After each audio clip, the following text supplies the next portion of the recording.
Uma vez foi perguntado para um grande especialista em oratória como se conta uma história para adultos. Então o especialista disse: você conta história para adultos da mesma maneira que você conta para crianças. Você inicia da seguinte maneira: era uma vez. A criança inclina a cabeça e ela sabe que vai vir uma história. E do mesmo ocorre com os adultos. Pois bem, não sei se essa narrativa desse especialista tem o mesmo efeito, mas vou começar do mesmo jeito. Era uma vez um cara em Nova York antes dos anos 50. Ele vendia enciclopédias. Para quem não sabe o que é uma enciclopédia, é uma coleção de livros. E era comum a venda de porta em porta desse tipo de material. Só que as vendas não estavam indo bem. E ele comentou com um amigo. E esse amigo o sugeriu que ele desse alguns perfumes como brinde, porque ele era perfumista. Então ele deu alguns perfumes de brinde para ele. E quando ele chamava os clientes na venda de porta em porta, ele dizia: não, aqui é um perfume de brinde, você não tem responsabilidade em comprar. Enquanto ele dava o brinde, ele tentava persuadir os clientes a comprar a enciclopédia. Mas isso não funcionou.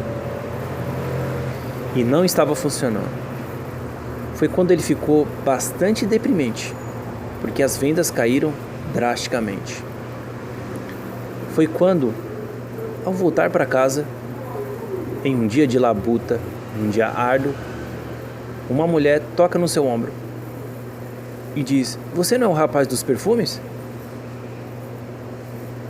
Ninguém lembrava ele como um vendedor de enciclopédia, mas lembrava como alguém dos perfumes.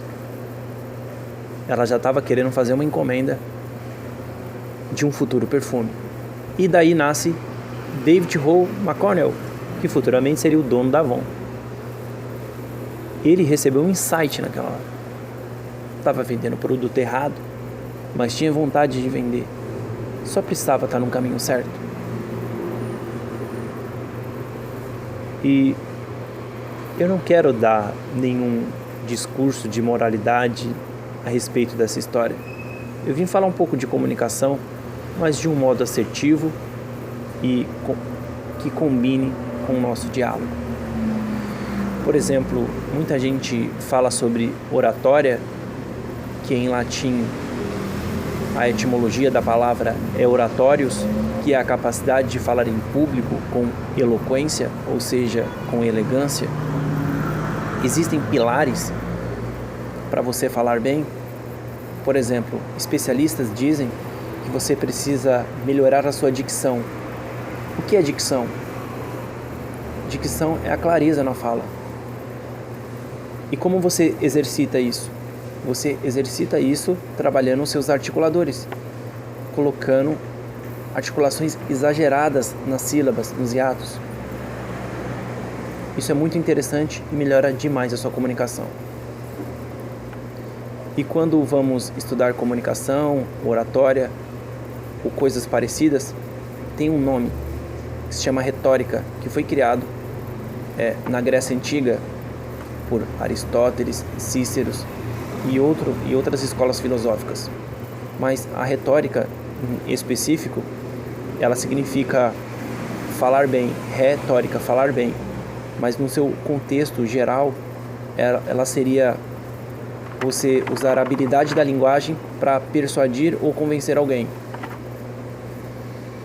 através da persuasão, que é a capacidade de convencer. E eles usavam 3 pilares essenciais. E essas palavras são em grego. São ethos, que é a característica de caráter, qualidade e autoridade, ou seja, aquele que quer vender um produto, uma ideia, ele precisa ter uma fisionomia, uma boa aparência para dar autoridade de caráter ou precisa ter um bom currículo. Nos dias atuais, um LinkedIn de sucesso, né? Agora, o pathos, a sua etimologia seria paixão. Então, uma narrativa com paixão que causasse euforia e emoção, ela vendia mais. E o terceiro seria o logos, que seria a lógica, a ordem, a sistematização, o racional. Tudo aquilo que teria uma lógica seria convincente. E se esses elementos fossem trabalhados, você poderia influenciar qualquer pessoa.